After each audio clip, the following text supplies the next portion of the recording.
Afghanistan's mountains are more than just natural barriers. They're the foundation of a 1,000-year economic story.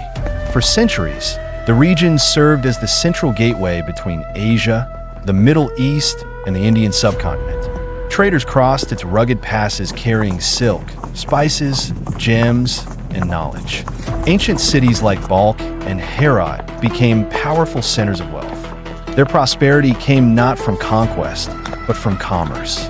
Caravans passed through regularly, and the rulers of the land taxed the goods, building both infrastructure and influence.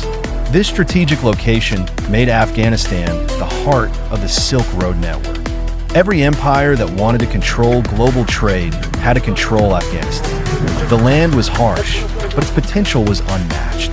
From the Persians to the Greeks and beyond, everyone came not just for land, but for the riches that passed through. Afghanistan's legacy began with movement, trade, and the power of geography. In the northern plains of Afghanistan once thrived an ancient kingdom named Bactria, a land so wealthy it was called the Land of Gold.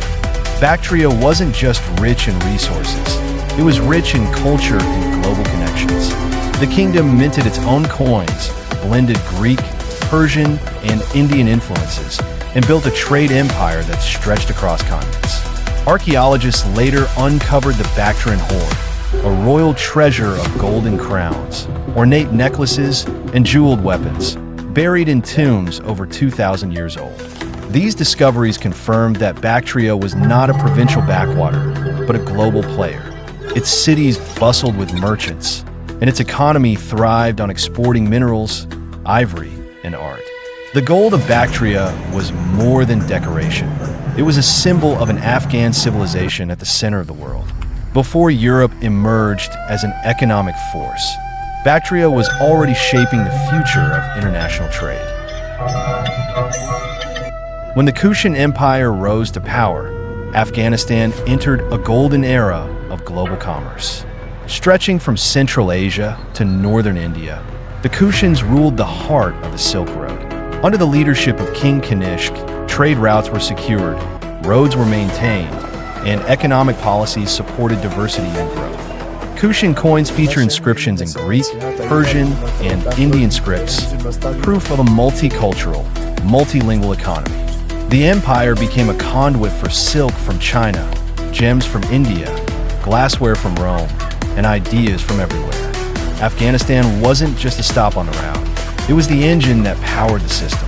The wealth generated funded temples, cities, and massive infrastructure projects. The Kushans understood that peace fueled prosperity, and they kept their empire open for business. Their blend of commerce, culture, and tolerance made Afghanistan a global leader. In the Kushan era, this land was more merchant than military. While other parts of the world were in darkness, Afghan cities like Herat and Balk were beacons of light, wealth, and learning. These cities thrived as centers of trade, culture, and knowledge. Herat was renowned for its textiles and glasswork, while Balk, known as the mother of cities, produced scholars who shaped Islamic and economic thought. Silver flowed from mines in the nearby mountains, fueling local economies and funding schools, bathhouses, and caravan stops. These cities were more than just marketplaces, they were centers of civilization. Traders found goods from Africa, China, and India. Students found libraries filled with ancient texts. Their wealth wasn't just physical, it was intellectual. Even as Europe struggled to recover from feudal instability, Afghanistan's urban centers offered education, trade, and diplomacy. The prosperity of Herat and Balk showed the world that economics and enlightenment could grow side by side in the heart of Central Asia. Afghanistan's prosperity faced a devastating blow in the 13th century when Mongol invasions swept across the land. Cities were burned, libraries destroyed, and economies shattered. Herat and Balk, once bustling centers of wealth and learning, were reduced to ashes. But from that devastation came one of history's most remarkable revivals. Under Timur and the Timurid dynasty, Afghanistan was reborn. The Timurids restored trade routes, rebuilt cities, and funded art, science, and architecture. Herat became a jewel once again, its buildings grand, its scholars renowned, and its markets active. Afghanistan returned to its role as a crossroads for commerce. Silk, ceramics, spices, and manuscripts once again flowed through its cities. While the scars of invasion remained, the determination to rebuild never wavered. The Timurid era proved that Afghanistan's economic spirit could rise from the ruins stronger than before. Its people knew how to endure, restore, and flourish against all odds.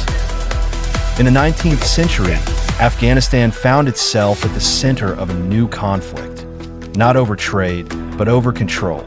As Britain and Russia played out their imperial rivalry, known as the Great Game, Afghanistan became a pawn. Borders hardened, trade routes closed, and once thriving markets withered. The country's traditional economic role as a trade conduit collapsed under the pressure of foreign influence. Railroads were blocked. Roads fell into disrepair. Afghan leaders were caught between diplomacy and survival. Investment dried up. Innovation stalled. The country that had once connected continents was turned into a closed-off buffer zone. Its economic history was buried under political manipulation.